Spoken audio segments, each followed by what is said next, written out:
par écrit, à travers mon texte.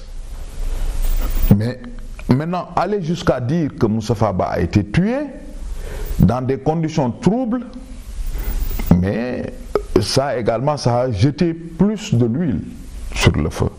Parce que nous, ses parents, ses amis, de Nioro ou de Dakar, mais en vérité, quand le procureur avait dit que la mort dans un communiqué, qu'ils ont des indices que cette mort n'était pas naturelle, ben nous avons dit il faut que la lumière soit faite.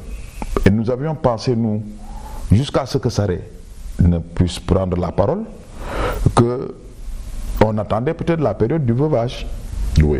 La fin du veuvage peut-être, pour relancer le dossier, parce que le procureur avait déjà fait un communiqué. Mais aujourd'hui, c'est Sarré lui-même qui sort pour dire qu'il a été tué dans des conditions troubles. Est-ce que Sarré ne lève pas un peu un coin du voile?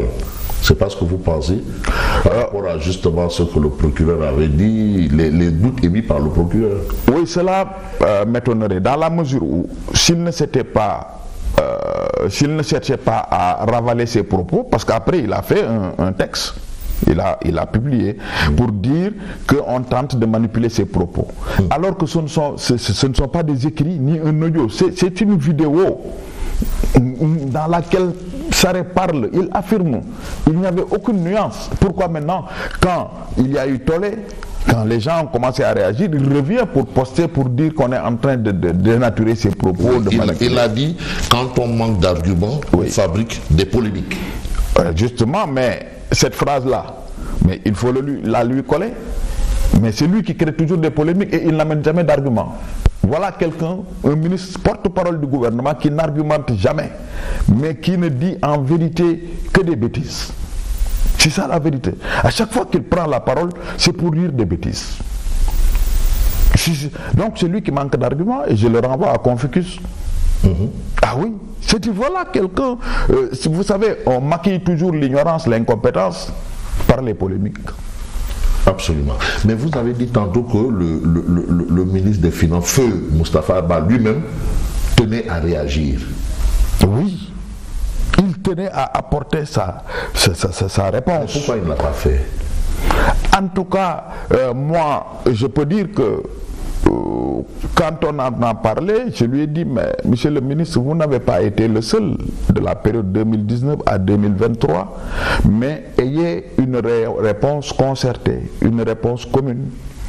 Tous ceux qui ont eu à être ministres, vous discutez, parce que sinon, on va dire, l'adage va dire qui se sent morveux se mouche, et il faut éviter, parce que vous avez fait la période, vous avez fait 1 an et quelques comme ministre des Finances, ayons ensemble une réponse collective de tous les ministres des Finances avec vous, que vous puissiez répondre.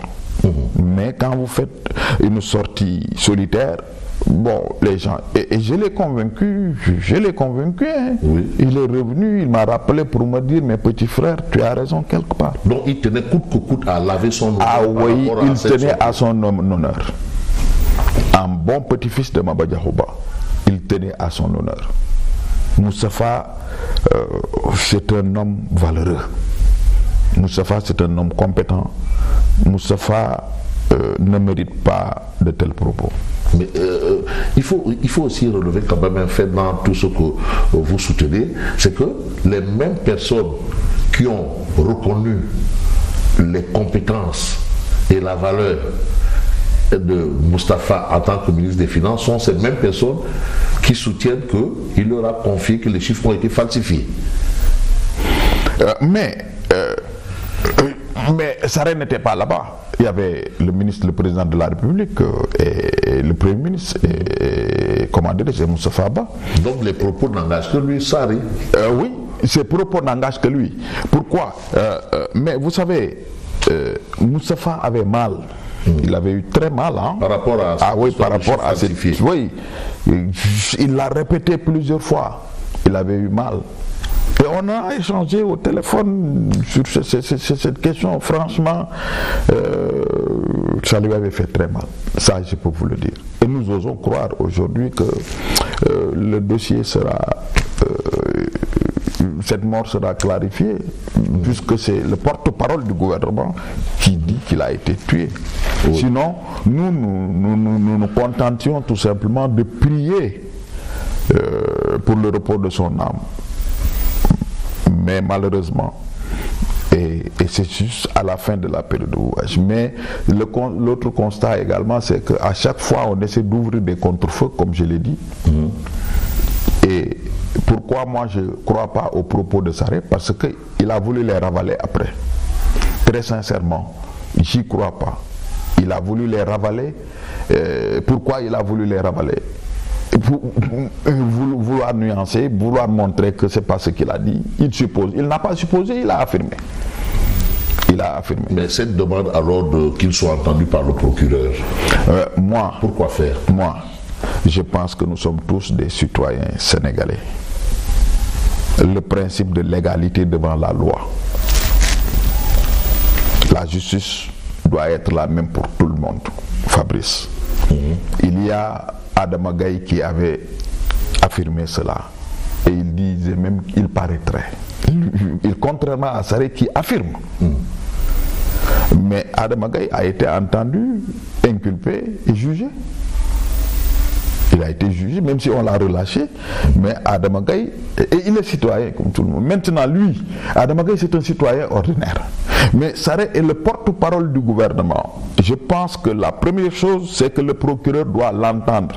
Maintenant, si on veut évoquer la question de l'immunité ministérielle ou autre là, mais il faut que... Moi, je me pensais que hier, avant la fin de la journée, le président allait le démettre de ses fonctions et le mettre à la disposition de la justice. Et c'est ce que nous demandons. C'est ce que nous demandons. On ne peut pas vouloir souiller quelqu'un qui a disparu et être là et dire... C'est inadmissible, c'est des propos dangereux. C'est des propos dangereux, c'est des propos à la limite bêtes du point de vue religieux, du point de vue social, du point de vue politique, du point de vue légal. À tous les niveaux. Mais à quel degré vous vous êtes senti vexé par rapport à cette sortie? Mais c'est parce que Moustapha est mort. Est mort. Mais on ne doit pas tenter de le souiller. Moi, je me suis senti vexé parce que je me dis qu'on a voulu le souiller.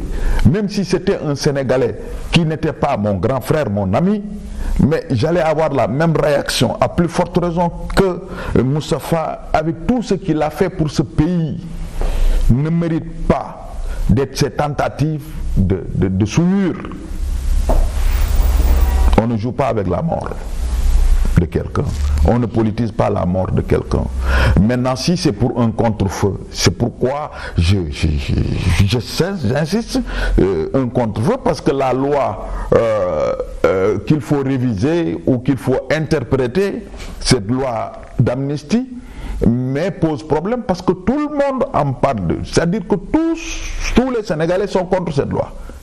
Qui veut, vous voyez, maintenant il faut créer un contre-feu. C'est une hypothèse.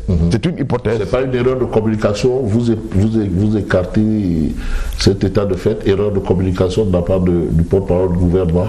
Un porte-parole du gouvernement, s'il fait une communication, une erreur de communication, il doit être démis de ses fonctions. Et puis c'était dans un cadre privé aussi. Privé, non, mais c'est pas... Quel privé? Mais vous êtes devant des militants de PASTEF. Mais c'est public.